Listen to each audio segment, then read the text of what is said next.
بسم اللہ الرحمن الرحیم۔ السلام علیکم دوستو، مسجد اقصی اسلام کی 3 مقدس ترین مقامات میں سے ایک ہے، جس کی طرف سفر کرنا بھی باعث اجر و ثواب ہے۔ مسجد اقصی اپنے آپ میں ایک مکمل تعمیری تاریخ رکھتا ہے، جس کا تعلق قوموں کے عروج، زوال اور پیغمبروں کے مبعوث ہونے سے ہے۔ مسجد اقصی ہم مسلمانوں کے لیے قبلہ اول کی حیثیت رکھتا ہے، جس کی طرف رخ کر کے نبی اکرم صلی اللہ علیہ وسلم اور آپ کے اصحاب نے تقریباً 1.5 سالوں تک نماز ادا کی، اور یہ لوگوں کو یہ پیغام دیا کہ اسلام کوئی نیا دین نہیں، بلکہ یہ دین ابراہیمی کی ایک شکل ہے، جو حضرت موسیٰ و عیسیٰ علیہ السلام کی تعلیمات کو پھر سے زندہ کرنے اور اصل تورات و انجیل کے پیغام پر عمل پیرا ہے۔ واقعہ معراج اس بات کی دلیل ہے کہ القدس سے اسلام کا کتنا گہرا تعلق ہے۔ نبی صلی اللہ علیہ وسلم و تمام انبیاء اکرام کی امامت کروانا ایک غیر معمولی واقعہ تھا۔ غرض یہ یروشلم اسلام، عیسائیت اور یہودیت تینوں مذاہب کے نزدیک مقدس ترین مقام ہے۔ یہ علاقہ پیغمبروں کا مسکن رہا، جہاں بے شمار نبی مبعوث کیے گئے۔ قرآن مجید میں اللہ تبارک و تعالیٰ نے سرزمین قدس اور اس کے متعلق سورہ احرام میں فرمایا، اور ہم نے اس قوم کو جس کو کمزور بنایا تھا اس سرزمین کے مشرق و مغرب کا وارث بنایا، کہ جس زمین نے ہم نے برکت رکھی ہے۔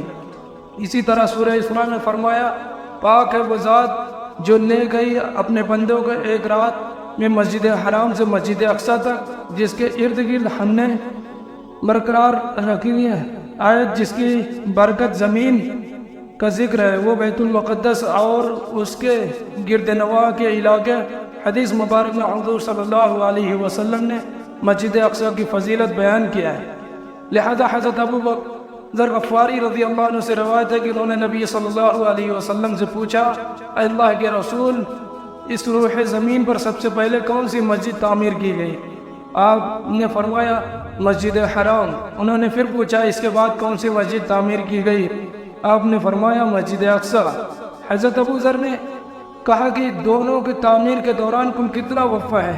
آپ صلی اللہ علیہ وسلم نے جواب دیا، 40 سال۔ علماء و مفسرین کی ایک جماعت کے نزدیک مسجد اقصی کو سب سے پہلے خود حضرت آدم علیہ السلام نے تعمیر کی تھی، اور بعد میں حضرت ابراہیم علیہ السلام نے اسے دوبارہ تعمیر کروائی۔ روایتوں کے مطابق اللہ نے حضرت جبرائیل علیہ السلام کو خصوصی طور سے حضرت آدم علیہ السلام کی طرف بھیجا اور حکم دیا مسجد حرام اور مسجد اقصی کی تعمیر کریں۔ ابن حشام نے اپنے تاریخ میں لکھا ہے کہ جب بنی اسرائیل فلسطین میں مضبوط ہوئے اور ان کی ریاست قائم ہوئی، تو حضرت داؤد علیہ السلام نے بیت المقدس کو دوبارہ بنیاد رکھی، اور پھر آپ کے جانشین اور فرزند حضرت سلیمان علیہ السلام نے مسجد اقصی کی مکمل تعمیر فرمائی۔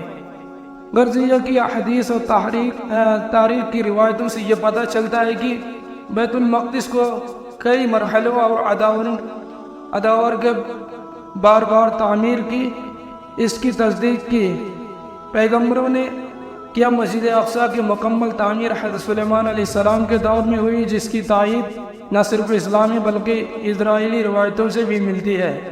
حضرت سلیمان علیہ السلام اللہ کے جلیل کا پیغمبر تھے، جن کی سلطنت مشرق و مغرب تک تھی، اور انسانوں کے ساتھ چرندوں، پرندوں، جانور، حیوانات اور جنات پر بھی ان کی حکومت تھی۔ جنات آپ کے تابع اور فرما بردار تھے، اور اللہ نے جنات کو آپ کے تابع کر دیا تھا، جو حکومتی امور میں حضرت سلیمان علیہ السلام کے حکم کی تعمیل کیا کرتے تھے اور بڑے بڑے کام انجام دیتے۔ لہذا مسجد اقصی کی تعمیری کام میں حضرت سلیمان نے جناتوں کو بھی لگایا تھا۔ اس مسجد کی تعمیر آپ کے بادشاہ بننے کے بعد سے شروع ہو گئی، اور تقریباً 40 سالوں میں مسجد کی تعمیر مکمل کی گئی۔ تعمیری مقام پر حضرت سلیمان علیہ السلام نے شیشے کا ایک حجرہ بنوایا تھا، جس کے اندر آپ عبادت کیا کرتے تھے۔ آپ اپنے عصا کے سہارے کھڑے رہتے اور اللہ کی عبادت میں مشغول رہتے تھے۔ یہ عبادت کافی طویل ہوتی تھی، آپ کئی دن یا کئی ماہ ایسے کھڑے رہتے تھے کہ جنات اپنے کاموں میں مشغول رہا کرتے تھے۔ جب سلیمان علیہ السلام کو یہ علم ہوا کہ جلد ہی آپ کی وفات ہونے والی ہے، تو آپ نے اللہ سے دعا کی کہ اللہ ایسا معجزہ ہو جائے کہ ان جنوں کو ہماری وفات کا علم نہ ہو اور وہ اسی طرح اپنے کاموں میں مصروف رہ کر مسجد اقصیٰ کی تعمیر مکمل کر دے۔ لہذا اسی حجرے کے اندر جب آپ عبادت میں مصروف تھے تو آپ کی روح قبض کر لی گئی، لیکن اس عصا کے سہارے آپ علیہ السلام کے جسم مبارک ویسے ہی کھڑی رہی اور جنات یہ سمجھتے رہے کہ آپ عبادت میں مشغول ہیں۔ دراصل پیغمبروں کے جسم مبارک کبھی سڑتے نہیں، نہ ہی زمین کی مٹی انہیں کھا سکتی ہے۔ اس روح زمین پر جتنے بھی نبی بھیجے گئے آج بھی ان کے جسم قبروں میں صحیح اور سالم موجود ہیں۔